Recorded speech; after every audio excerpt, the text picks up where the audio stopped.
We're rewriting afternoon sports radio one word at a time. This is Writer's Block with Jeff Blair and Richard Deitch on Sportsnet 590 The Fan.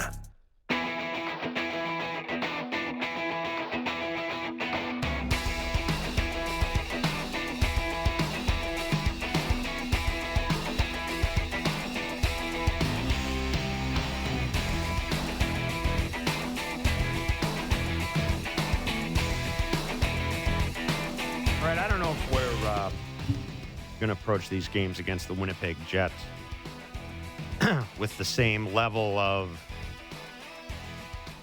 seriousness. Yeah, seriousness is probably not the right word. Same level of respect, same level of expectation, same level of concern, maybe, as we approach those games against the Edmonton Oilers. And I'm not just talking about the recent games against the Oilers, but I'm talking about the games earlier in the season as well against the Oilers. Richard Deitch, I think we should, though. I think we should be looking at these upcoming games against the Jets, and we'll have the first one tonight on Sportsnet 590 The Fan and Sportsnet Ontario. I think we need to look at these games and treat these games as seriously as those games against the Oilers because, yeah, there's no Connor McDavid, and, yeah, there's no Leon Draisaitl. But Winnipeg has been probably the most consistent team in the Scotia North Division for the last 6 weeks or so. I would definitely treat. To me, these two games, I think, are far and away the games that will show you what, at least at the moment, what this Leafs group is. Tonight's the fifth time out of 10 games these two teams have played together.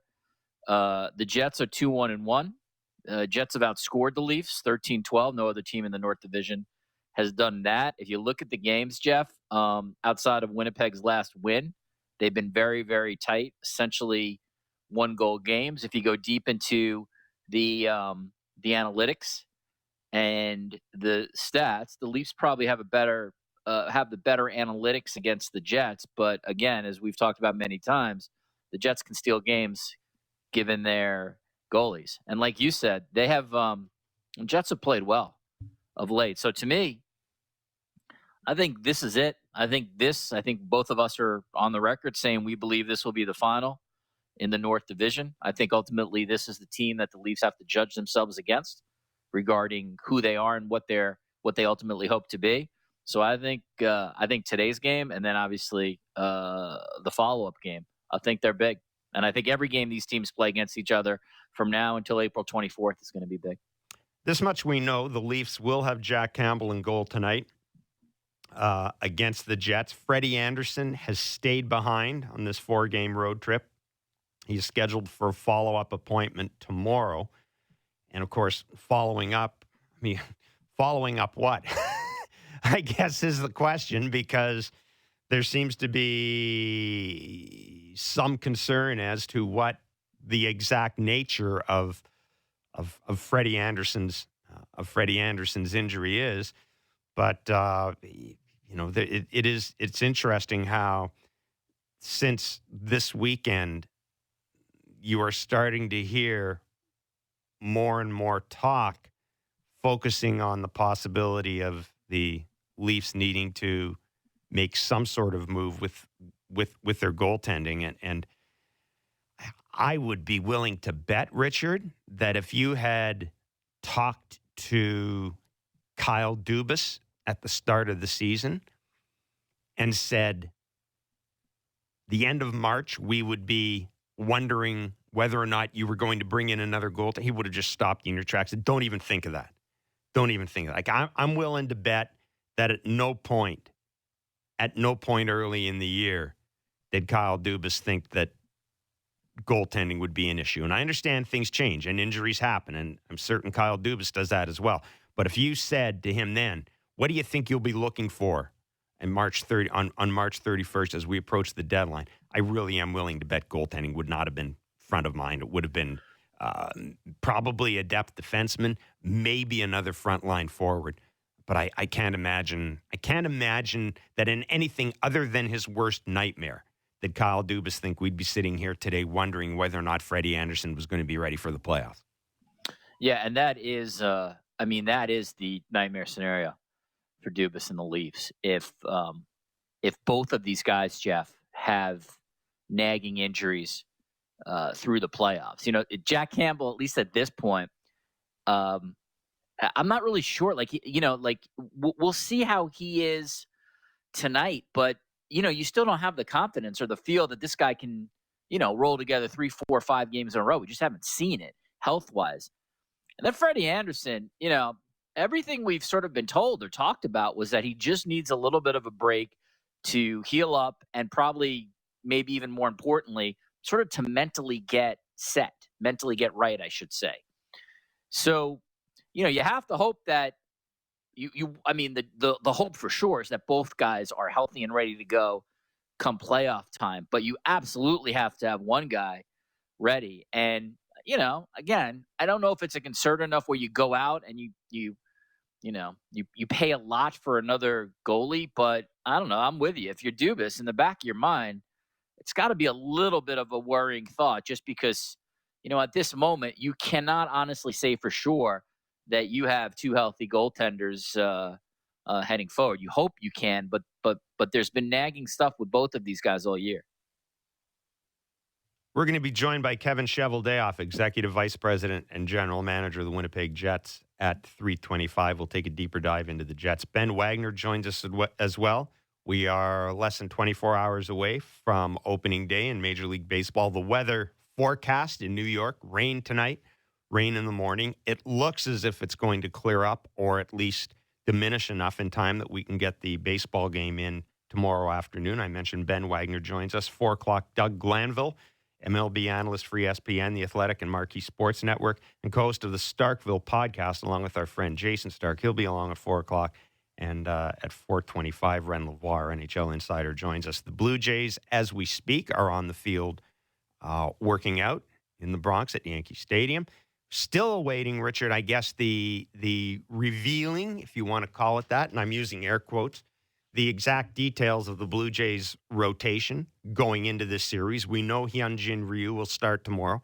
And there's been much talk of Ross Stripling starting one of the games. Kevin Barker tossed out the idea. Do you go with an opener on 2 occasions? I wouldn't, but that is an interesting suggestion, though. Yeah, and I think part of the problem is most of us would look at the Jays rotation and go, well, Steven Matz is the closest thing you have to Hyunjin Ryu, but I don't know if you really want to run out back-to-back lefties against that Yankees lineup. Yeah. So we'll wait and see. But and it's kind of fitting in a way, isn't it, that we are here, as I said, less than 24 hours before the opener, and the topic of discussion is the rotation, because I can pretty much guarantee you that the rotation is going to be the topic of discussion for this team probably for a couple of weeks, and until we get a better read on where Robbie Ray is, and two, until we get a better read. And I think this is, with all due respect to Robbie Ray, the most important thing, until we try to figure out just how the hell Nate Pearson slots into this thing. Yeah, I mean, those, to me, I think those are the two most important pieces for the Blue Jays for the first couple of months. I would almost argue a lot of the decisions that the front office will make or not make will be dictated by Nate Pearson and Robbie Ray, because I expect that lineup to hit. Presuming Springer is not injured far worse than we think, that lineup should be healthy. Let's say 1 week into the season or week and a half into the season, they should rake. I don't think that's a question about that. But yeah, I mean, there's real, Jeff, ultimately, like, there was a decision made by the front office. I'm not even saying it was wrong. I mean, they have spending levels and they get their marching orders from Rogers, et cetera. They made a decision not to pick up one more starter. Not I'll call it like the Odorizzi slot. They made a decision not to invest in that kind of pitcher before the year. I would make the presumption that they think they can ultimately acquire a pitcher during the season.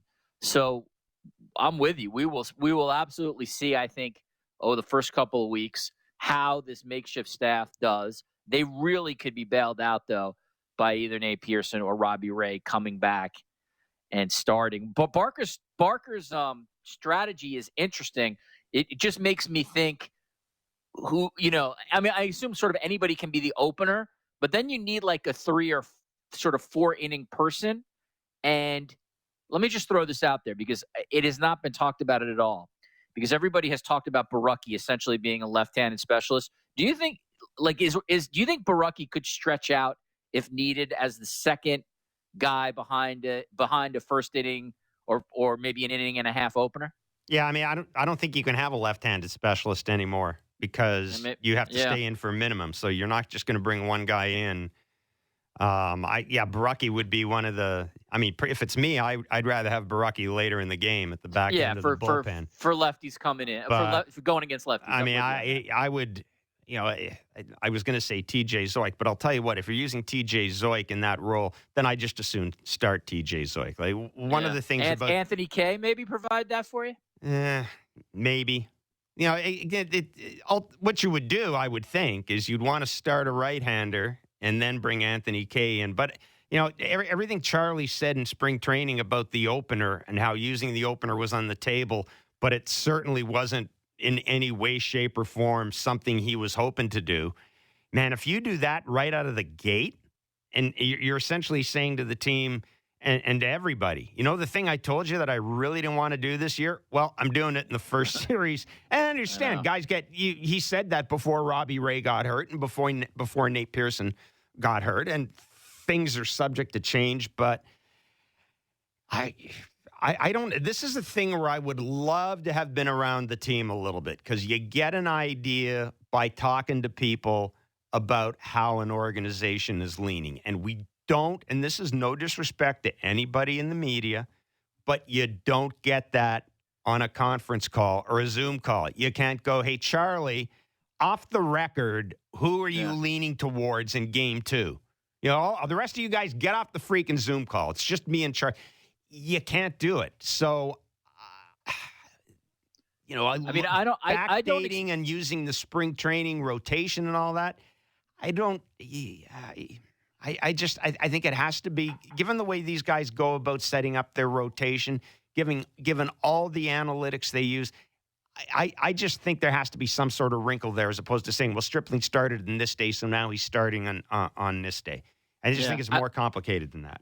I don't expect this to happen, but they would really be bailed out early in the year if Tanner Roark could just be a 5-6 inning guy who gives up 4 runs, 3 runs. Who just doesn't have to be Cy Young, but just can keep them in games would be huge because that is honestly why you brought him in. You brought him in as an innings eater, a guy who maybe can go 5 or 6 and give up 4 runs. That would be huge. Now, again, I don't really have much faith in him, but it's not a guy who's really been talked about in terms of like what he's going to do this year. You think of him as the 4th or 5th guy in this rotation, but early on, particularly when you don't know what you're getting from Robbie Ray and Nate Pearson, like 2 good starts from that guy, I think would go a long, long way. Yeah, I think that is. If that were to happen, that would be like found money. Money, exactly. And the thing, and this was pointed out in a couple of places. And I think Ben and Arden and Shai have talked about it for sure. And I know even some of the national commentators and the folks at Fangraphs talked about this. The thing that the Jays are hoping is that they are hoping that the longer-term track record of these guys, not just what we saw last year, but the longer-term track record of these guys hold out, right? They're hoping that Robbie Ray's track record manifests itself here. They're hoping that Tanner Roark, again, the wider body of work, that it manifests itself this year. I mean, they're gambling on guys, not gambling. They are counting on guys who have, quote unquote, done it in the past. Now, however you want to define done it, is open to discussion. But they are relying on guys who have given innings and been kind of average to at times above average major league pitchers. They're relying on those guys to do it again this year. That's the foundation of this pitching staff.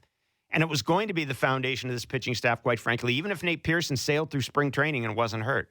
It was still going to – Nate Pearson is not going to throw 170 innings this year and carry this team to the postseason. He's just not. It's just not going to happen.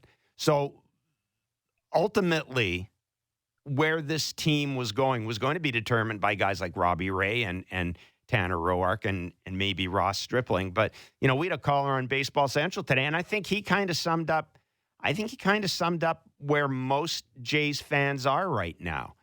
And that is, I think most Jays fans look at this lineup. They're obviously happy with the lineup. They look at the defense. Could be better, but, considering what the Jays have run out for defenses recently, it's not that bad. And I'd be willing to bet most Jays fans look at the starting rotation right now and go, you know what? It's not that good, but we have a front office and ownership that's already contributed or spent great gobs of money on George Springer, signed Marcus Semien to a 1-year contract. Semien signing to me sort of confuses things a little bit, because here's the thing. If the Jays had signed George Springer to his contract and then done nothing else, I would have looked at it and said, okay, stepping back, Richard, this front office seems to be saying, hey, we had a chance to get arguably a once-in-a-lifetime player. We had a chance to get a player who has a great track record in the postseason. That may not count this year, but boy, oh boy, next year when Vladdy's good and Bo's figured it out and everybody's around, having a guy like George Springer in the lineup, that makes a lot of sense. So signing George Springer at any time made sense to me. When they went out and added Marcus Semien, okay, now I'm thinking to myself, okay, let's wait a minute here. They added a guy at a position they already had a player in Kevin Biggio. So when they added Marcus Semien, my initial reaction was, okay, these guys are going to go out and spend money in a pitcher, because it makes just adding George Springer and then saying, folks, we're stepping back, I would have been okay with that. Adding George Springer and Marcus Semien to the equation, now I'm sitting there scratching my head a bit and going, what message does that send? It's not a bad message, but what message does that send? So I was surprised when I saw those two signings and then nothing happened with the starting pitcher. Yeah, first of all, to me, if you sign George Springer in the offseason, you've had a great offseason. I'm with you. I'm just going to jump in here for a minute, by the way. This is from Charlie Montoyo's media availability. Ross Stripling is going to start the Jays' second game of the season. Charlie Montoyo says there's a good chance TJ Zoik will start against the Yankees on Sunday. George Springer will open the season on the injured list. That's no surprise. An MRI showed improvement. Jays are opting to play it safe. He's now with the team and doing baseball activities. He'll miss at least 6 games. The team has not set its final roster spot yet, but it's leaning towards 2 pitchers for the final roster spot. These are all tweets. Arden Zwelling. Montoyo says final roster decisions likely to come down to pitching. That would mean Blue Jays carrying a 3-man bench, Kirk Davis Panic, and removing Reese McGuire and Breivik Valera from 40-man roster. Riley Adams is in New York with the Blue Jays to serve as a taxi squad catcher. Interesting. There you go.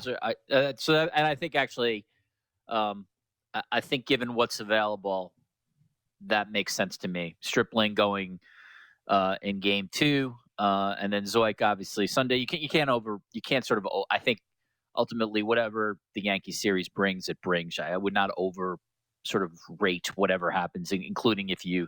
Oh, yeah. If you lose 3. The one thing I want to say to you, Jeff, though, is I think that's a good point, because to me, if you make the Marcus Semien move, which to me is a very aggressive front office, which I loved. I thought that was a phenomenal signing. Total high reward, I think, low risk move. It would have stand to reason that if you're sort of all in, Jeff, then what would be one final move to get a 12, 13, $11 million pitcher to really shore up your depth, your arm depth, particularly when you know that you have a couple of guys who, you're hoping for reclamation projects like Steven Matz and a couple of guys like Tanner Roark who did not pitch well last year. So I'm with you. It's I don't want to criticize this front office because I think they had a great offseason. But if there was ever at least a little bit of a mixed message, I feel like the Semien move is aggressive, and then you decided to at least pull back, perhaps on the area that you need the most. But again, I do think, and we've talked about this a lot, look how many teams are honestly not competing to win this year. There will be pitching available. I'm sure of that. Yeah, and this also has to be said that it is entirely possible that the Jays have a pretty good handle on a pitcher who is going to be available. As a result of off-season discussions, there may be a sense of optimism that they can land that guy, and as a result, the thinking may have been, because we've talked about this, once teams get to spring training, the mindset changes. It becomes, okay, look, all the energy we spent in scouting this guy, signing this, let's see what we have. Let's see what we have before we go out and make a trade, because it just makes no sense to do anything else. So it's possible the Jays have had stuff lined up for a while, and the front office has said, you know what? Yeah, we could go out and maybe spend money on a Rick Porcello or somebody like that, or a Jake Odorizzi, but we think we got a shot at getting this guy down the road. So that's something. And I think honestly, there's going to be like, you agree with, there's going to be like 20 starting pitchers available, like at a certain point. There's just, look around the league. There is so many teams that have constructed a team where they honestly are not trying to win this year. So there'll be people out there. Yeah, my concern is my concern is the type of starting pitcher they're looking to add. If they need to add somebody who, as I have said, is good enough to be a number 2 starter or perhaps even challenge Hyunjin Ryu, and I understand that this is a reach, but I think it's easier to get that dude in the offseason than it is in season. So that asks the question, at some point, 6 weeks, 7 weeks in, 2 months in, maybe all you need to do is add somebody who's better than Tanner Roark. And maybe that's enough. But I'd hate to be in a position 2 months down the road where I'm sitting with the team and I need somebody who's really good. Yeah, I need somebody who's really good, because that's where you got to hope Robbie Ray or Steven Matz are legit. Yeah, and ideally, I want a guy who is going to be here for 2, 3, or 4 years. I don't necessarily want a rental this year. We mentioned the Winnipeg Jets take on the Maple Leafs tonight. We'll have the game on Sportsnet 590 The Fan and Sportsnet. The Jets just kind of sitting there, right? They're just kind of, they're not underwater. They're not treading water. They're just kind of on the surface, going along, understanding nobody's paying attention to them, just taking care of business. It's been a hell of a job by Paul Maurice and Kevin Cheveldayoff, considering the market, considering the players they've lost. I mean, they basically lost an entire defense core. They had to move off of a guy that many people thought would be a franchise-defining player, and lo and behold, they're the Jets, the team that nobody wants to face in the playoffs because they are the team with the best goaltender in the Scotia North Division. Kevin Cheveldayoff is their executive vice president and general manager. He'll join us next. This is Writer's Block.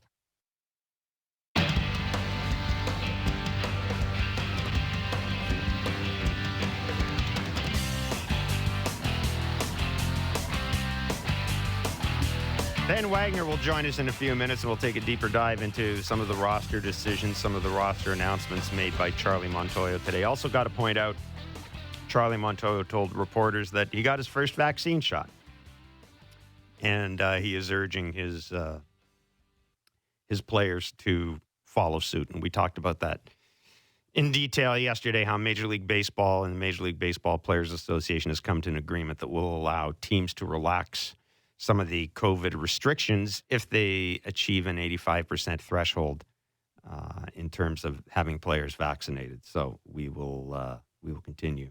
We will continue to monitor that. As we mentioned, the Winnipeg Jets take on the Toronto Maple Leafs tonight. We will have the game on Sportsnet 590 The Fan and on Sportsnet. And let's bring in Kevin Cheveldayoff. He's executive vice president and general manager of the Winnipeg Jets. Kevin, thanks so much for joining us today. Look, we talked a little bit about this before the break, and all the things the Jets have had to go through in terms of personnel in the past couple of years. Basically, turning over the defense core, having to make a decision on Patrick Laine, a lot of things that would, I think, have really dragged down another group of players and another franchise. What explains this team's ability to be relatively consistent this year in particular, because it really does seem, Kevin, as if every time I look at the standings, the Leafs are at the top. And there's a little bit of jockeying, but you guys are always second or third. You seem to have pretty much figured this thing out. Well, thanks for having me on today. It's a pleasure to be speaking to you guys. It's an interesting thing. I think if you look back at from when we took over the team, we established, I guess, a core set of values that we wanted to build upon and keep players that embodied that. And I think that we've been able to do that. If you look at our leadership within the room, it starts with a guy like Blake Wheeler, who had several different opportunities where he could have left our organization as a free agent and gone to other places, but he believed in what we were building and what we wanted to try to get accomplished, and we've surrounded him with other people like our very first draft pick, Mark Scheifele. So it's kind of starts there, and I think that we've built something that we feel very proud of here in Winnipeg, and we hope that Winnipeg's proud of us. Kevin, I'm kind of fascinated by this question when we get to talk to executives like yourself. Knowing that the year was going to be very different, that you'd be playing in the North Division, you'd be playing these teams a certain number of times, and you wouldn't obviously be playing teams in other divisions until, you hope, the Stanley Cup semifinals. So did you put together your roster this year specifically to get out of the division, or did you construct the roster the way you would for any other year when you'd be playing a schedule of all the different teams? Well, I don't know that you have the opportunity and the ability to pivot your roster that quickly as soon as we found out exactly what the divisions were going to be like. Our roster's been built over years of drafting, years of developing. Obviously, we've made some trades over the last couple of years and as recently as the beginning of the season. So, we have a belief on how we need to play, how we want to play, and we've been trying to work towards building a roster like that, not necessarily trying to build a roster to target any specific, round or team or situation. Pierre-Luc Dubois has really found a home there, which is, probably not a great surprise to a lot of people knowing how well that team, how well guys acclimate there. But when you had to make this move, Kevin, what did you think you were getting when you got Pierre-Luc Dubois? And now that you've seen him up close, he pretty much has been exactly what the doctor ordered, hasn't he? Well, we've had good experience with, again, through the draft and develop model that we've had. We see our young players flourish in our system and under a guy like Paul Maurice. You look at the work he's done with Kyle Connor, Nikolai Ehlers, players that now are 24, 25, 26 years old and are really coming into their own. So we saw a player in Pierre-Luc Dubois who is a raw 22-year-old talent, big body centerman that can play a lot of different ways, lots of skill, and really we think just scratching the surface. So we think there's a lot of development left in him, and we're excited that he's here and going to develop with us. Kevin, one of the criticisms of the Leafs over the last couple of years was that they lacked sandpaper. They were not hard to play against, particularly in the postseason. You've now played these guys 4 times. Tonight will be 5. Obviously, sort of being, I imagine, for yourself as diplomatic as you can. Do you see, is this team harder to play against, in your opinion? Is this group different in 2021 than previous years? I think they've done a great job. I think Kyle's done a great job of building an organization and filling his needs. He's had to manage the salary cap, which is no easy feat when we obviously don't know, didn't know, I guess, at the time that it was going to be flat for many years to come. And I think that some of the acquisitions that they've made have certainly helped them in a lot of different areas. They're an elite team that can play a lot of different ways, and it's been an exciting time in the division. I guess exciting for the fans, nerve-wracking for the management because, as fun as it is to play 5, 6, 7, I think in our case here we're going to play 10 times in total against the Leafs. You just wish the fans could be in the stands to see it because, the excitement that's there, I think, from the players is something that I wish the fans could even see up close. Kevin Cheveldayoff joins us on Writer's Block. I a couple of days ago, I was watching a couple of commentators, and they were trying to pick. They were going through the Scotia North Division, picking the all division team, and the normal names were there, and they were talking about the Jets and Mark Scheifele. Somebody mentioned Nick Ehlers, and here's a guy who's got 36 points through 36 games this season. Like every time I watch this team play, and I watch them a lot because I like the Jets. Every time I watch this team play, Kevin, I can't take my eyes off stuff that Nick Ehlers does. Are we just starting to appreciate now just how good a player this guy is? Because he really is. Seems to me he's close. I don't know if you'd say he's close to becoming an elite player, but actually maybe he is.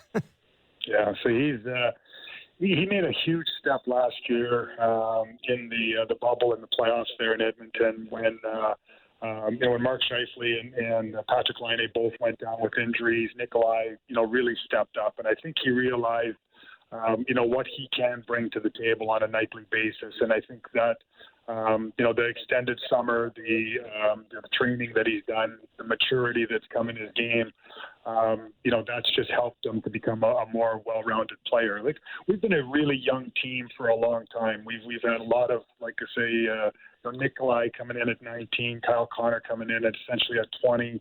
Our defense is young in a lot of areas, but they've all grown together to the point now where, guys like Nikolai and Kyle, they have to be, that middle core of leaders that we have, and we rely on them on a nightly basis. And so they're a huge part of our success. And Nikolai is the stuff that made Nikolai a star in junior and get drafted where he is really starting to flourish now. Kevin, how aggressive do you think you'll be prior to the April 12th trade deadline? It's hard to say at the moment. We're in LTI, so we have, I guess, a finite amount of space from a cap perspective. We've got some young guys in our organization that I think are going to get a look here at some point in time real soon. I want to be careful. When we traded for Paul Stastny a couple of years ago, it was an excellent fit. It was exactly what we needed. He was the guy that we needed. He knew some guys in our dressing room already, so we knew there was not going to be a problem of him fitting in right there. So you have to make sure if you're going to make a move, it better fit. So we'll evaluate everything, and there's still a lot of runway between now and the 12th, so we'll see how it all plays out. Kevin, really good of you to do this today. Thanks so much. My pleasure. Take care. Kevin Cheveldayoff is Executive Vice President and General Manager of the Winnipeg Jets. The Jets will take on the Leafs tonight. And just some numbers courtesy of our friend Ken Wiebe, who covers the Jets for Sportsnet. We talk about Connor Hellebuck and how good Connor Hellebuck's been. But, Connor Hellebuck he had a little bit of I wouldn't say it was a little bit of a bobble. But, there were some games where, I think what I'm looking at, there was a stretch of, what are we looking at here? He gave up 3 or more goals in 8 consecutive starts. And since that time, over 4 games, he's only given up 4 goals. He's posted his first shutout of the campaign. And as Ken Wiebe points out, somewhat quietly, he's raised his save percentage to .918, lowered his goals against to .257. He's recorded more saves than any other goalie in the NHL. So, and of course, Monday night, it was the Flames got on the board with the power play goal. So that's just an indication of, this team was able to keep it together with Connor Hellebuck, not necessarily standing on his head. And, like I said, I just, they're just there. They're just, they're just kind of there. Teams go by him. Teams go beneath them. The Jets are always there, so it will be intriguing to see how they play against the Leafs tonight. And I'm kind of with you, Richard, as we talked about a little earlier in the show. I understand McDavid and Draisaitl are going to get you excited, but I'll be interested in seeing how the Leafs handle these two games against this team. We should just note that would not be surprised anybody listening that Connor Hellebuyck will be in goal tonight. Yeah. The Jets have announced that. Wouldn't be surprised if he goes back to back, quite frankly. And yeah, to me again, like I'm really looking forward to tonight's game. I am too. I think it's going to be fun. I'll be looking forward to. I've heard some people on the station say, and I kind of understand it. Like, we're in a little bit of, that's not the right perfect term, but like sort of the dog days of the NHL season. You kind of know. You certainly know who the three of the teams that are going to be in the playoffs. It's real, and I almost feel like the fourth as well. So it's really about seeding. But I do think, Jeff, the game specifically against Winnipeg, all of them will matter because I think they're all interesting tests for the two teams that ultimately are going to play each other. And this is the first of 5 through April 24th. So I'm really looking forward to this, and quite frankly, I'm looking forward to this, honestly, far more than I look forward to any Edmonton game. To me, this is the most interesting team the Leafs will play from here on out. Yeah, I mean, those 3 games against Edmonton I thought were fascinating. I wasn't reading all that much into the last 2 games against Edmonton. And frankly, I saw what I needed to see from the Leafs. I still saw them basically keeping Connor McDavid and Leon Draisaitl under control. So I have no problem with what I saw to those 2 games. But I'm with you. This will be... we'll see the Leafs against the Jets team with Connor Hellebuyck playing well. Nick Ehlers on a roll. Of course, Mark Scheifele's a terrific player. Blake Wheeler and Pierre-Luc Dubois as well. And let's not forget, by the way, that Pierre-Luc Dubois was a dominant player for the Columbus Blue Jackets against the Leafs in the bubble. Against the Leafs, right? Exactly. I just think this group is far more of a challenge for the Leafs high-end forwards than the Oilers. It's not, obviously, the Draisaitl line is a tougher singular challenge, but the Jets are just deeper. They have 2 really plus lines here. Yep. So I'm really interested to see how, how the Leafs money players go against the Jets. And again, very big game for Jack Campbell, who, is really facing, to sort of look at his rate. But I mean, again, if Jack Campbell sort of wants to make his argument, and I think he has a fair one, to be the number 1 on this team, tonight's a game he's got to win. A reminder that Sundays on Sportsnet 1.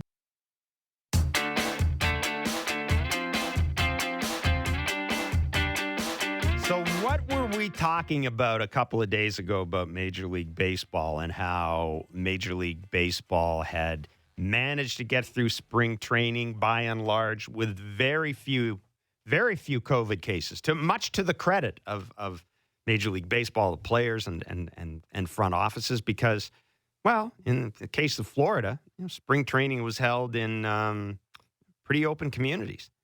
And the players were essentially left to their own devices. Yes, they were being tested, et cetera, but by and large, I think the intake, the beginning of spring training, the numbers were minuscule. It might have been 2 or 3.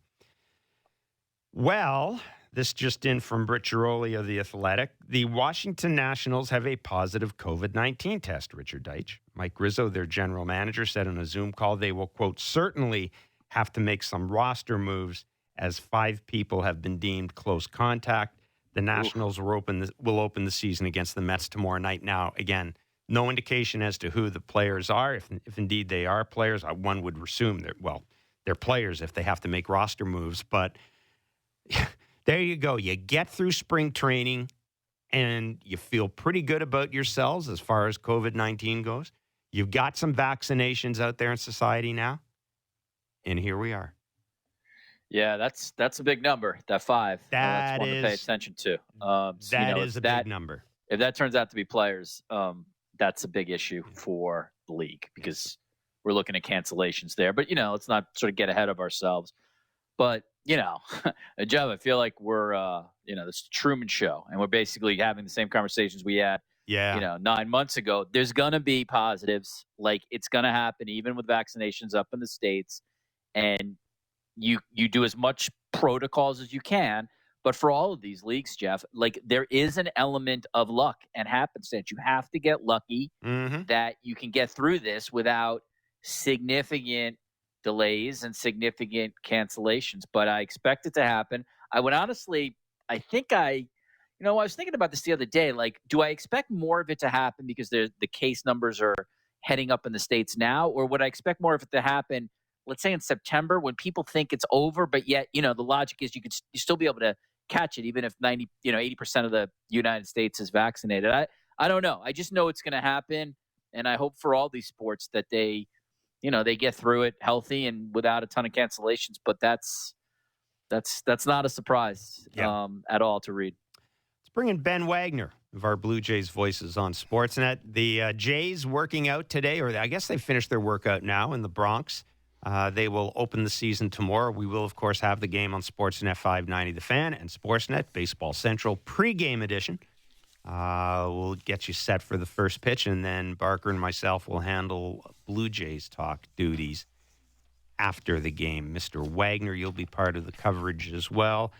The news today, George Springer opening the season on the injured list. No great surprise. I have to admit, when I heard that he was going for second MRI, a second MRI is never a good thing. He went for second MRI, though, to deal with the oblique strain, and apparently is with the team now doing baseball activities. He's going to have to miss at least 6 games. Of course, Robbie Ray is opening the season in the DL. We know about that with the bruised elbow. Ross Stripling is going to start the Jays' second game of the season, and Charlie Montoyo said, quote, there's a good chance TJ Zoik starts against the Yankees on Sunday. And clearly, I think, Ben, the Jays' starting pitching is a little ragged right now. But TJ Zoik, to his credit, has gone out and done what he had to do in spring training. We know that when the sinker is effective, it can be difficult to hit. He has a very small sample size against the Yankees, was not overmatched in that appearance, though. Any surprises here for you? No. I mean, first and foremost, reading the tea leaves and not seeing George Springer much at all over the last week plus, it was a big indication that he was going to start on the injured list, the way that they were getting extra reps with Jonathan Davis and Randall Grichuk in the outfield. So that's not a surprise. And that's also why you have to have Jonathan Davis part of that backup of players too. It's unfortunate that Robbie Ray won't be able to go because of the bruised elbow, but for TJ Zoik, he pitched himself into the conversation when he was on the fringes, and coming into camp, not knowing where Trent Thornton would be allowed to be, and knowing that Anthony Kay was kind of at the forefront in terms of big depth guys, the Blue Jays still didn't want to have 4 lefties in that rotation if Ray was going to factor in. That's why TJ Zoik went out and he pitched himself into the conversation and pitched himself into a job. And I think the Blue Jays were leaning this way even back last weekend when you looked at the final list of probables and who was throwing for Toronto leading into the last week of camp. And you could just count out the days. And Ross Stripling was followed by TJ Zoik. So I think this is the direction, and specifically against the New York Yankees, where the Blue Jays wanted to go on that Sunday with TJ Zoik in that sinker, that's been the talk of the camp. With TJ Zoik, it's the return of this sinker ball. And yes, he's going to have more contact and balls are going to get put in play. But if it's on the ground, you're hoping that you have a better chance here. And that's the better matchup for Toronto. All right, Ben, we can talk about pitching and pitching woes and pitching injuries till the cows come in. Let's do something fun and exciting and give people optimism. With Stringer on the IL, give me what you think the lineup will be. Like, even though Charlie will change a little bit, I understand. But what do you think sort of the generic lineup is for these 3 games against the Yankees? Simeon, Bichette, Biggio. 1, 2, 3. Every conversation that I have had with people in the organization love what Teoscar Hernandez has been able to do. The season that he had last year in the Silver Slugger Award, earning a right to be the cleanup man. And then a little bit of a reverse course from this last couple of years. I think Vladimir Guerrero Jr. is going to hit in front of Lourdes Gurriel Jr. And Vladdy in past has said he likes hitting behind Gurriel. I think they're going to get away from that and go with Vladdy and then Gurriel. And then is a little bit of the question mark, right? How do you work in Tellez, Grichuk, and then Jansen? Or Is it Grichuk, Tellez, Alejandro Kirk, or some combination? The bottom three are not as empty as what the Blue Jays lineups have been in the last couple of years. So this is a much deeper lineup. And when we're splitting hairs on really who's going to bat 8th and 9th, the Blue Jays find themselves in a really good position. But I think the lineup that was rolled out in Clearwater when they played the Phillies on Monday is going to be the carbon copy Charlie Montoyo uses starting tomorrow afternoon. And it's got to start in that top 5 or 6. You know, Ben, the more you hear national writers, national observers talk, obviously we focus on Vladdy and Bo, yada, yada, et cetera, but Ben, it's remarkable how many people think that a lot of people are sleeping on Lourdes Gurriel Jr. this year. Like, just the national, the projections for him, number of writers, lists of players to keep an eye on. He's up there. You've seen this guy. What do you think he's capable of doing this year? Because I'm kind of with him. I think we tend to sleep on Lourdes a little bit. Yeah, I do too, and I think he's protected a little bit more being deeper in the lineup, and perhaps with teams worried about how they're going to pitch to Vladimir Guerrero Jr. with the way that he's swinging the bat. For me, a huge advantage with Lourdes Gurriel is his ability to hit the breaking ball. Mm-hmm. He can turn around a heater, and a lot of guys can that are talented. A lot of guys can't get to the breaking ball, and Lourdes with bat-to-ball skill, and even when he's caught off on that front foot, he's got the ability to make contact, and that, to me, is why he is so dangerous. And he can hit the ball out of the ballpark even if he's caught on the front foot. He's a big guy, and he's strong, and all of that kind of morphs into a really, really good hitter. And the biggest thing for me is he's never looked overmatched on the breaking ball. Ben, really good. Ben, oh, go ahead, Richard. Go ahead, Jeff. Got a minute. No, go ahead. Jeff, I was just going to say, to give Ben the heads up, it's been really fun to see all the talk nationally about Vladdy. And I happened to just check this with a Vegas guy I talked to. 8th most popular selection for MVP this year in the American League. Very high. He's primed for it. I've been watching the at-bats all spring. Get ready. Vladdy's going to have a massive, massive year. Good stuff, Mr. Wagner. We will be chatting tomorrow. Thanks so much for this, Ben Wagner. Thank you, guys. Take care. Ben Wagner, one of the voices of the Blue Jays all spring, all summer, and all fall long. Doug Glanville is MLB analyst with ESPN, The Athletic, and the Marquee Sports Network. Great podcast, Starkville, with him and Jason Stark. Doug Glanville's next. This is Writer's Block. Now we introduce you to the hosts of Writer's Block.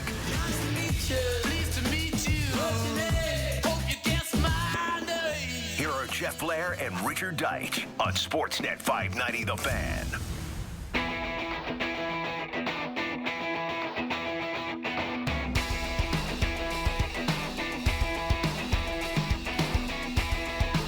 So I was thinking about something when I knew that we were going to have Doug Glanville on today. Doug, MLB analyst with ESPN, The Athletic, and Marquee Sports Network, and co-host of the Starkville podcast with Jason Stark. A terrific interview with Theo Epstein, who's charged with, or one of the people charged with looking at some of the ways that baseball can improve its pace of play, et cetera, et cetera.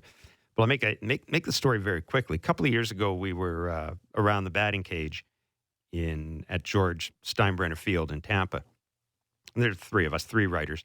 And Reggie Jackson, who was there as a guest instructor for the Yankees, was talking to Josh Donaldson.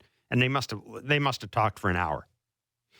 And I remember when it was done, going over, of course, this is a classic spring training story, right? You love to see stuff like this. And, of course, Reggie, God love him, is going to fill your notebook anyhow. So going over to talk to Reggie about it afterwards, he said, I know that Josh is big in this leg kick, and all the kids in camp are talking about the leg kick. And he said, the thing is when you talk to young baseball players, he said, you got to speak the language they understand. So I wanted to understand what the whole leg kick was about, and that's why I thought with Josh here, it's a perfect person to go to, yada, yada, et cetera, et cetera. And then out of nowhere, Reggie said, it's also leverage. Players understand leverage now. Young guys, young pitchers understand the concept of leverage. He said, when I played, if someone had talked to one of our pitchers about leverage, we wouldn't have had any idea what they were talking about. And I was thinking about this, because I'm wondering, and we'll bring Doug Glanville on. And Doug, thank you very much for doing this. I was thinking about this idea that young players, young baseball players in particular, are so attuned to things now. Do you think that maybe having a guy like Theo Epstein involved in this might make these younger guys more willing to buy into whatever comes out of this next season or so when it comes to pace of play? Yeah, well, thanks for having me. I think you make a good point there. Think about the managerial hires probably in the last decade. There's been quite a bit of young former players that have been groomed as almost apprentices to move into the managerial chair, and they are about Theo Epstein's age. So you think about reaching these players, that is a main objective of a lot of these organizations in Major League Baseball, to draw in these younger players, to see someone that maybe they grew up watching as a fan or something, and they have this iconic backdrop. Certainly Theo Epstein fits the bill because Theo is someone that broke two curses in organizations that were highly popular, and therefore, in some level, he's a superstar and very well respected.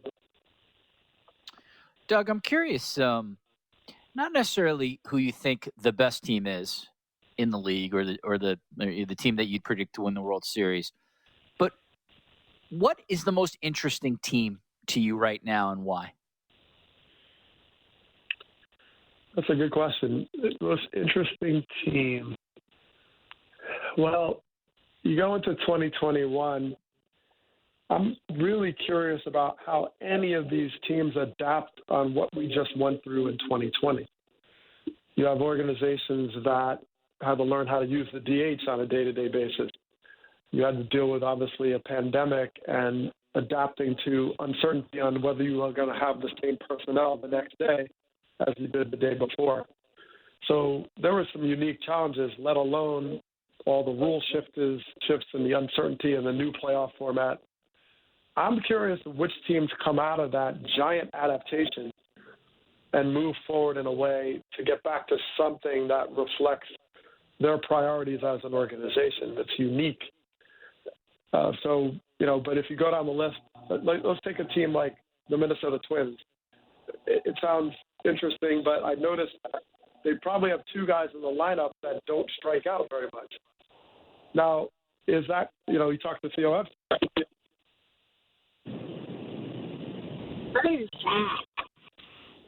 You know what, Doug? We're gonna have to call you back.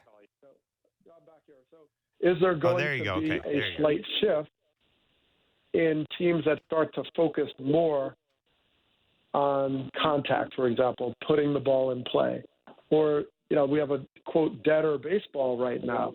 How is the game going to change along those lines? So all these teams are going to have to confront this. And I think, quite frankly, they don't know what this season would pitch.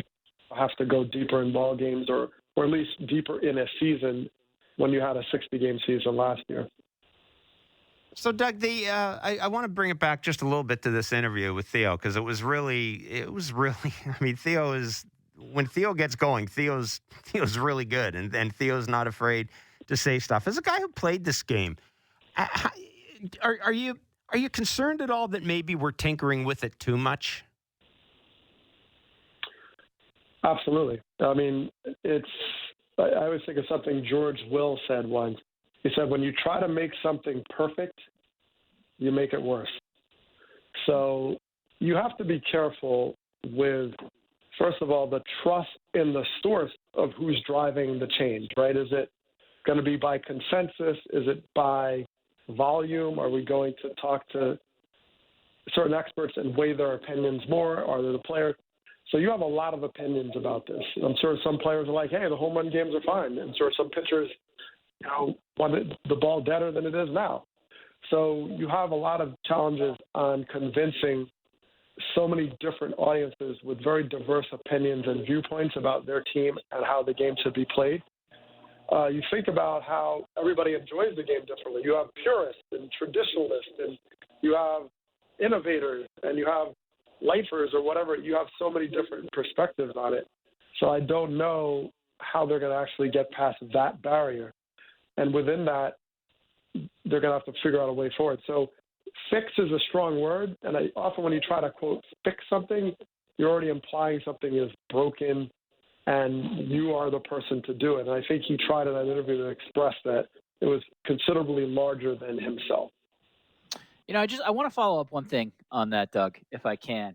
And this is where I think baseball has a really interesting challenge because to me, one of the great parts of baseball, and maybe even argue the greatest part of it, is its connection to the past and sort of what it means generationally to fans who sort of pass the game on to each other. In non-pandemic times, you could literally do that while watching the game in a beautiful stadium. But you also have very clearly a generation now, and I'll just put them between the ages of, let's say, 16 and 30, who are so conditioned in their daily lives to do things with speed, with rapidity, whether it's checking their phone 15 times a day, whether it's sort of being guided by social media, which is less about the long form, which I know you love, and much more about the short form. So if you're baseball, you have to factor in what your theoretical audience over the next 50 years has been conditioned to. At the same time, you can't be so dramatic and change what has sort of made you a successful business for 100 plus years. Do you see a navigation where those two sort of divides can come together, or at a certain point does baseball have to sort of make maybe a larger decision as to what they are and what they'll be? I think to survive, you need to address that question. And baseball has a challenge in that it's always skewed older. It has a much more traditionalist flavor to it, as you mentioned.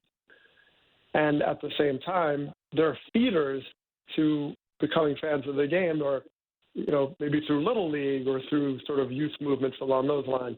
And now, as you mentioned, you have a generation now that has sort of absorbed and digested information in tremendous speed, transactionally, social media.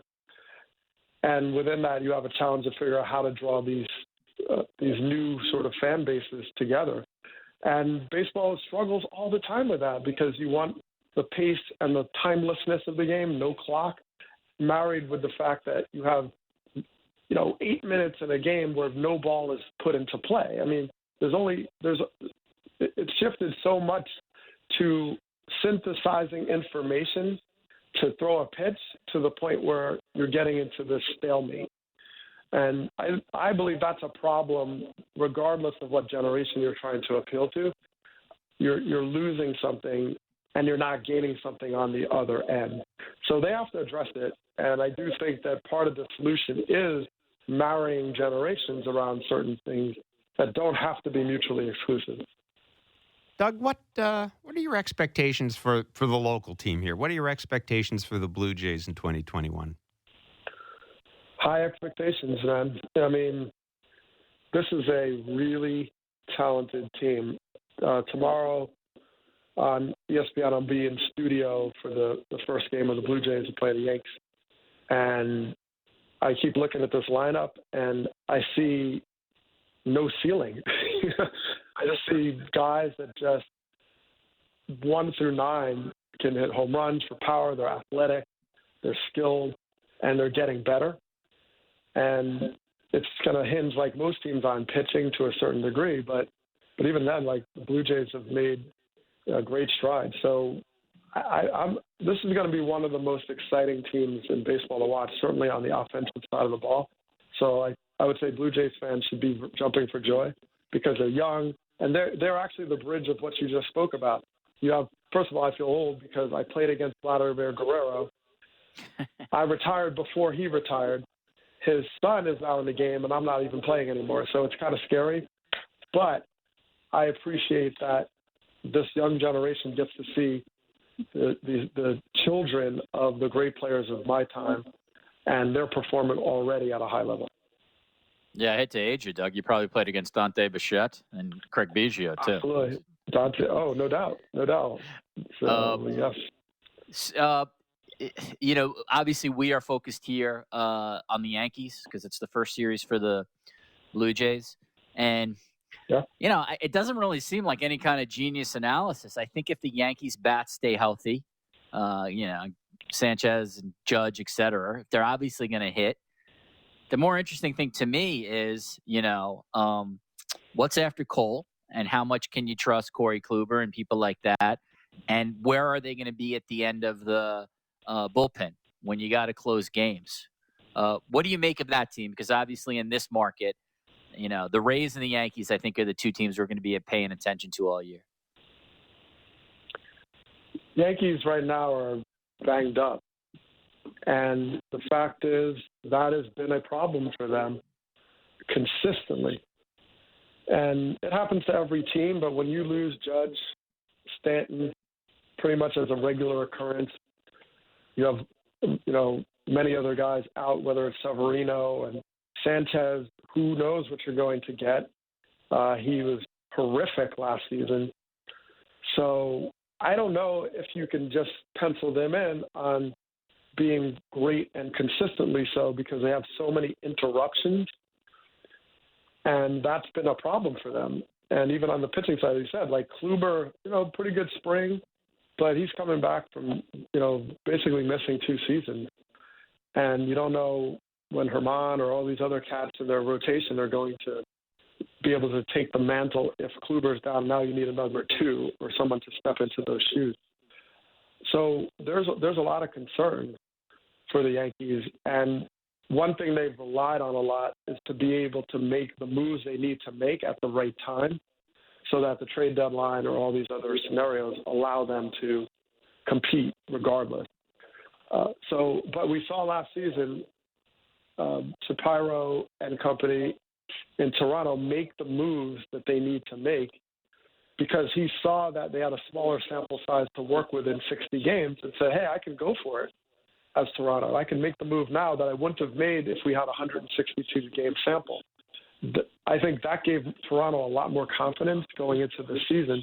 And so they've added the Simeons, they've added the Springers, they've bolstered their offense. So they can hang with the Yankees.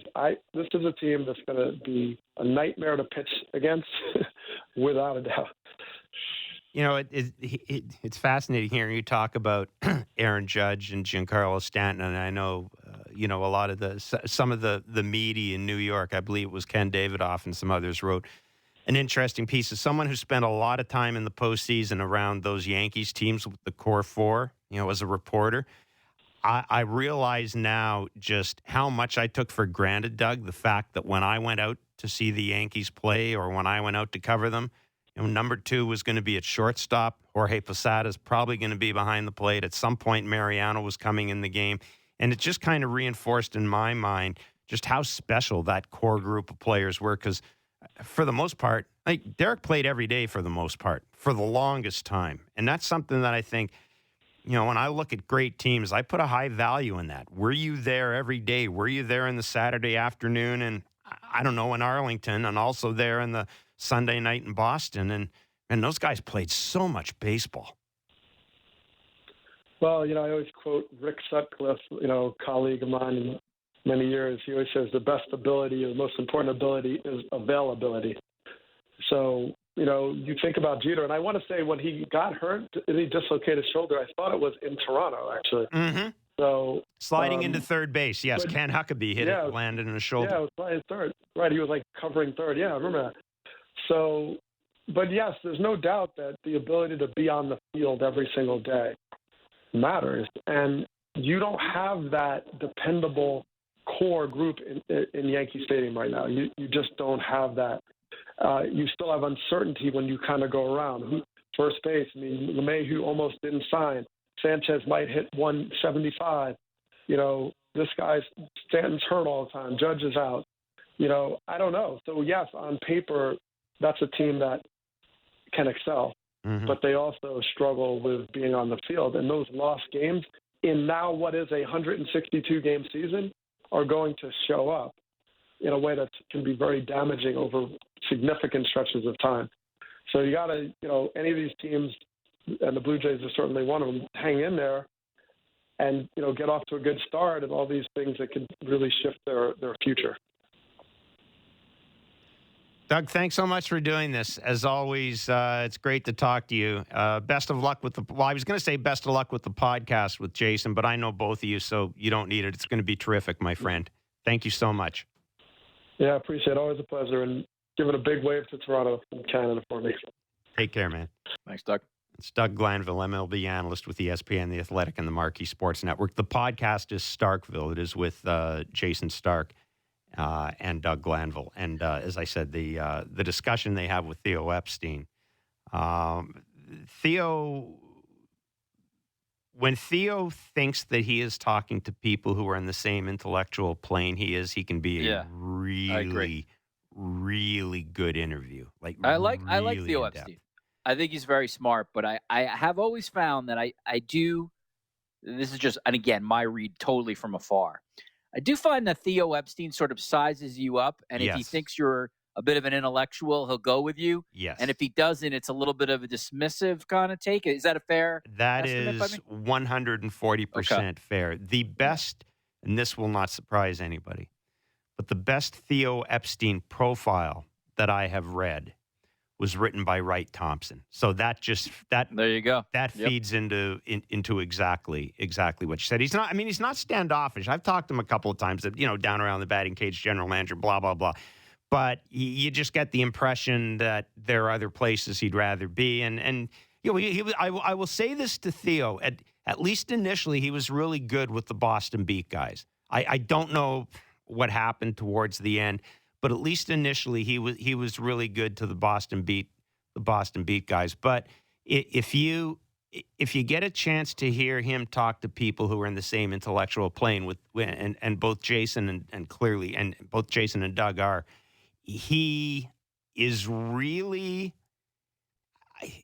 there's a depth to what he says and a seriousness to what he says that it's not overly serious, but he has a way of making a very important point in such a way that there's no wiggle room. Like you finish hearing him make the point and you go, okay, there's no follow up needed. And his thoughts about the pace of play in the game, I'm not on board with all of them, but it's pretty clear that one of the reasons Major League Baseball decided to bring a guy like this in, and this is no disrespect to Joe Torre, but if you're a younger guy, you are probably going to relate more to a guy who is more your age than kind of an old school baseball guy. So I think it was a genius move by Rob Manfred. And he'll be president of the Mets within 2 years.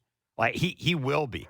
But, there's also within 2 years, once you get through the next CBA, he can have a major, major impact on this game in those 2 years before he goes back into front office. There's no doubt about it. The one thing I've always thought about baseball is oftentimes the establishment of baseball, and by that I do mean in some ways the commissioner's office, can be its biggest detriment to progress, biggest enemy. And I think if they could just get out of their own way, which in my opinion, like a hire like Theo Epstein helps them, they are in good positions because they have a product that really has a good story. It's in so many different cities. It appeals to so many different ages. They have the ability, they have really like kind of the killer app, which is basically you can go to a game and it's always fun to go to a game. Where, Jeff, I feel like they get themselves in trouble is just, they make, in my opinion, bad decisions in terms of like their television inventory. Why can't I get every game if I live in this market and I'm willing to pay for it? Why are there so many games on so many different outlets? Why are you always sort of, and they've gotten better at this, but why were you so restrictive on highlights? They do things, at least in my opinion, I should say, they have done things, in my opinion, that are such the antithesis of what a 25-year-old expects from a baseball league. Yeah, if they can get out of their way, I actually think they got a great story to tell anybody. There's a couple of things about baseball. First of all, the number of high-profile Latino stars dwarfs any sport. Totally agree. Not Great even point. close. There you go. And that is a huge kills football. Can you name one star Hispanic quarterback? No. You're totally right about that. And so that's important, an important demographic. It's got and this is an issue it's had since I've covered baseball. It has just a difficult time making inroads into the African American community. And it's tried. I mean, it's inner cities programs. It spends a ton of money in it. I don't know. I don't know what, or I should say, it spends a ton of money on it. I just think that there's a systemic institutional thing at work there that I just don't. I don't think baseball is ever going to be able to figure it out, and I don't pretend to know why that is. But it's never going to be able to square that circle. The problem baseball has, and you're right about inventory. The biggest problem it has is it's got too much damn inventory. First of all, you do need to be. One of the NFL's strengths is it's rare. Yeah, there's only 17 times this year I'm going to be able to see the Colts play for the most part, right? Maybe they go to the playoffs, but it lacks that rareness, and because it is such a strong, it's such a strong regional sport. It's the one sport where the national TV contract really isn't as important as the strength of your regional TV contracts. I think that.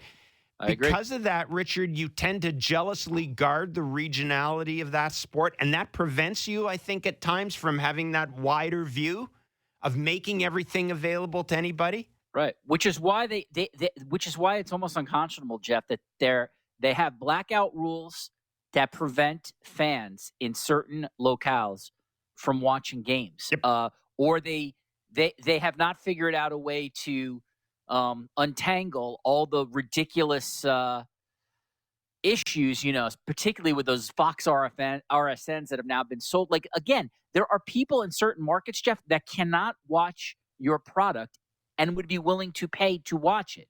It's crazy. And you're right. You make a great point, at least in terms of the value of the local property. In many ways, and maybe almost always, is more valuable than the national property, perhaps until the World Series where you get 10 million, 12 million people to watch. But at its core, it's a regional game. It's a local game at its core, which is a strength to me. That's not a weakness. It's, use that as a strength as opposed to the NFL. Your point about the African-American players is a great one. And in a way, it's incredible. I don't know if sad is the right word, but man, it's incredibly frustrating because this is the sport of Jackie Robinson and Hank Aaron. You know what I mean? Like it shouldn't have issues with the African American community given who has played in that sport, but it does. No, and I know we're up against the clock here, but the one thing I got to say is people often ask me, okay, when did baseball stop being the national sport in the United States? I don't know the exact time, but I can tell you that at some point, baseball essentially yielded ground in the African American community to the NFL and basketball, and that is when, to me, it stopped becoming the national sport. And I don't know how they get that back. I really don't know how they get that back. They've had really good African American players since. I mean, my goodness, Ken Griffey Jr. was stellar, and it didn't make a difference. So I don't, and I'm not saying that as a pejorative against the African American community. I'm just saying I think at some point baseball just blew it and completely lost that community. And I just don't think baseball will ever get it back. Ren Lavoie is TVS Sports NHL insider. Talked about big North Division games coming up, the Leafs and the Jets. They also got to talk about Connor McDavid and that elbow last night. Connor McDavid got a $5,000 fine for tossing an elbow in last night's game against the Montreal Canadiens. And my question is, $5,000? Either you don't fine a guy or you slap a game suspension on him. I have no idea what $5,000 means. We'll talk to Ren Lavoie about it. This is Writer's Block.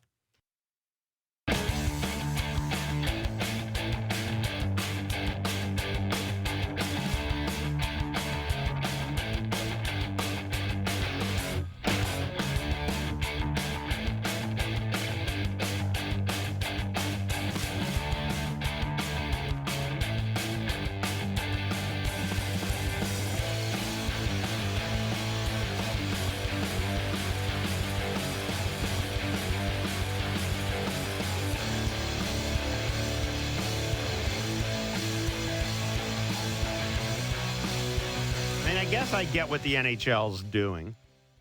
The Department of Player Safety fining Connor McDavid $5,000, which is the maximum allowable under the CBA for an elbow he threw at Montreal's Jesperi Kotkaniemi. Richard, I don't know how I feel about these things. Like I've been around enough to know that the different rules apply for different players. Like they just do. And I understand if it's Tom Wilson who chucks the elbow, you're probably going to deal with it a little differently than Connor McDavid. And I have no problem. I have no problem with the NHL or any other league defending its star players or giving its star players the benefit of the doubt. I just don't. I have no problem with the NFL protecting quarterbacks and things of that nature. But I got to tell you, watching this play, it's center ice. Kotkaniemi's passed the puck away already. The Oilers are trailing 3-0 in the game. I don't know. Let's bring Ren Lavoie of TVA Sports. And Ren, I get it's the maximum and all that good stuff. I would think about giving Connor a game here for this play because it was pretty violent, I thought. Yes, it was. And you know what? If you look at the big picture, it's the Maple Leafs players' fault that Connor McDavid was upset yesterday. Mm-hmm. Why I'm saying that is, I watched the game on Sportsnet, and it was a really good replay in the third period where, it shows where that the Maple Leafs players were really, really hard on him, on McDavid. And there was no penalty all the time that it happened. And if you look at what happened last night, Kotkaniemi just hooked him a little bit when McDavid had the puck entering the Canadian zone. And when the play came back in the neutral zone, that was his reaction to Kotkaniemi. I think he was really frustrated that there was no penalty on the hooking by Kotkaniemi. But at the same time, let's be honest, it's a selfish play. It was a selfish penalty by McDavid, especially, early in the game like that. And does it deserve more than a fine? Yes, I don't have any problem with that. But it's Connor McDavid, so I guess you mentioned there's different rules. But I'm okay with what you're saying, Jeff. But it's not because Tom Wilson is doing exactly the same thing that probably is going to get a game, But if you're Connor McDavid, you're not getting a game. Why? And I forgot he's been suspended before, is he not? I think it was it 2000? It can't be 2018. It was 2000. Yeah, 2019, right, for hitting Nick Leddy. Yep. And you know what? I'm not saying that Connor, he's not a dangerous player. He's never going to really hurt anybody. But there's different rules. But you have to ask yourself, it's logic, if it's the way to go. And it was, like I mentioned, a selfish play, a dangerous play. And I just don't understand why he did something like that, at the exception that he was really frustrated, and it started the night before the Toronto Maple Leafs. But that being said, let's be honest here. What the Toronto Maple Leafs did on Connor McDavid the night before, so Monday night, was just amazing. That's the way you have to play against that guy. And I know that it's not because you're playing that way that he's not going to score a goal or make a beautiful play in overtime. I understand all that. But if you're capable of putting him in the penalty box because his frustration level is too high, why not? And I'm pretty sure that the coaching staff will talk to him or in the next few days and say, you need to be really careful here because you're putting yourself in trouble and you're putting our team in trouble.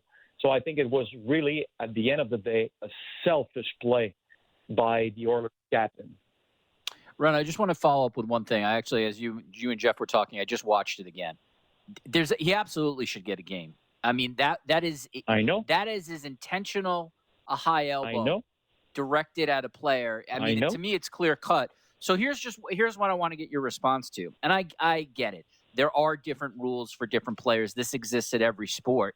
But I always think a smart league and a smart commissioner, by making an example, and when I say example, like a legitimate, because a legitimate thing happened, if you suspend Connor McDavid, that message then goes out to the entire league that says no one is above our rules. So to me, there's multiple reasons to give him a game, but most of all, that it was just, like the evidence is in front of you, is as deliberate a high elbow as you can get. And I'm with you. You know what? You look at, Alexander Ovechkin. He was suspended a couple of times, not even more during his career. You have to look at the big picture, and I'm with you. You need to send a message, a real message to the rest of the league in a way, but to the star players. Listen, guys, we're not going to accept that. That's the difference in my mind too between Sidney Crosby and a Connor McDavid. You know how many fines Sidney Crosby received in his career? None. How many times he was suspended? None. And don't tell me that Sidney was not always frustrated on. Yes, he was, but he never did something like that. If Sidney was upset with somebody, you know what happened? He was dropping the gloves. It's been a while. But he was taking care of business by himself. That's how Sidney Crosby was resolving his issues. And then I'm not saying that's the best way to go, but if you're tired of being hooked and you don't like what happens to you and you're frustrated, why throw a elbow in front of the referees like that? And you mentioned it. He's lucky that he's not suspended. I'm pretty sure that they talked to him, probably saying that's the last time that we're going to agree to that. But I'm with you. He should have been suspended. And if it was anybody else on the ice last night, it would have been an automatic suspension. Yeah, it's one thing to have rules to protect your star players. I think we're all in favor of that. But you draw the line when you have rules that allow your star players to step outside the boundaries, right? Well said. That's kind of the way. That's kind of the way I view it with Sidney Crosby. Ren, what do you make of Edmonton? Capable of beating Toronto in a game where Toronto comes away probably feeling pretty good, because you're right. They kind of, even the games they've lost to Edmonton, they can look back and say, if we play that way against them in the playoffs, we're going to win the series. Then Edmonton goes into Montreal and just has no jump. Like, what do you make of the Oilers? Well, they played that was their third game in 4 nights. And let's be honest, it was an emotional win in Toronto. They came from behind. I'm not sure they expected to win that game, especially when it was 2-1. But they took advantage of, a couple of bad bounce for the Toronto Maple Leafs. And it was an emotional night for them. They were obviously really happy after that game. They came to Montreal. They arrived late. You know how it is.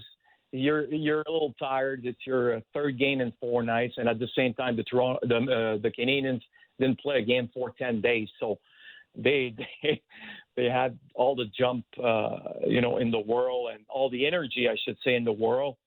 So that for me was the big difference. But I don't think that the Oilers are that bad. They're not that bad. They're a really good team, but last night was not their night because, first of all, they were tired, and emotionally they weren't there.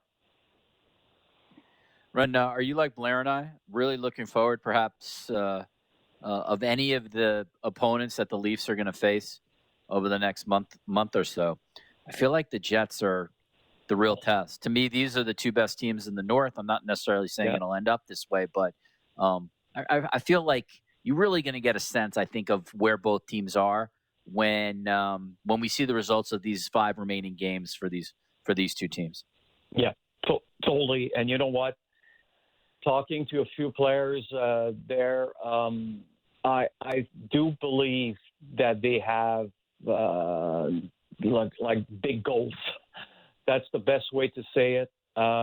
They're thinking about winning the Stanley Cup, so it'll be really interesting to see what they're going to do at the trading deadline. Obviously, everybody's thinking that they're going to try to get another good defenseman. We'll see how it's going to turn out. But the Jets are for real. That's the way you have to put it, right? They have Pierre-Luc Dubois, who's struggling a little bit.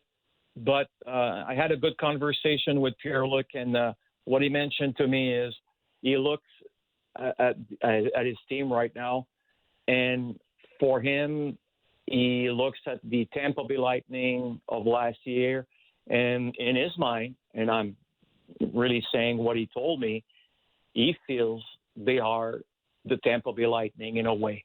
So really good goaltender. Obviously, you need probably a little help at the blue line. But when he looks at it, at the forwards, what he told me is, if you want to play an open ice game with us, we like our chances. If you want to play a physical game with us, we like our chances. If you want to play a defensive type of game with us, we like our chances. So this is a dangerous team. And they probably don't have a superstar like a Connor McDavid or Austin Matthews, but they're really well balanced. So I think they're for real, to be honest. And it's their time. You look at the Toronto Maple Leafs, I would like to say the same thing in a way. I look at the Montreal Canadiens, and I'm like, they have to at least play in the semifinal. I don't know. It's the North Division is going to be just amazing to watch between now and the rest of the season and in the playoffs. I think it's going to be unbelievable. The level of play will be, I'll say, great. Yeah, and I was going to say we had Kevin Cheveldayoff on a little earlier, and we were talking about the guy that has been a revelation to me has been Nikolai Ehlers. He's got 36 points. 17th in the NHL, but Kevin was making the point that there's another guy, much like Pierre-Luc Dubois, there's a guy who really had a good performance in the bubble last year and has carried it over into the regular into this season. Yep. And is it a surprise? Not really, because he's a gamer. He really loves to play the game the right way. He's not scared of anything. I remember earlier this season dropping the gloves versus Corey Perry. Mm-hmm. I mean, I understand why he did that. He cross-checked Perry in the back. He was upset with something that happened earlier during the game. And when Corey Perry looked at him and just dropped the glove, he said, "Let's go." And I think if you're a Jets player, you're looking at it and you're like, "Oh, that's interesting," right? Right. The guy's not scared of anything, and I feel it's exactly the way the Jets are playing right now. Ren, really good of you to do this, my friend. Thanks so much. Enjoy the rest of the evening, please. Thank you. We shall. You too. That is Ren LeVar, NHL Insider with TVS Sports. Again, a reminder, Jets and Leafs tonight on Sportsnet 590, the Fan and Sportsnet. We will get you set for our friends, Tim and Friends, next. This is Writer's Block.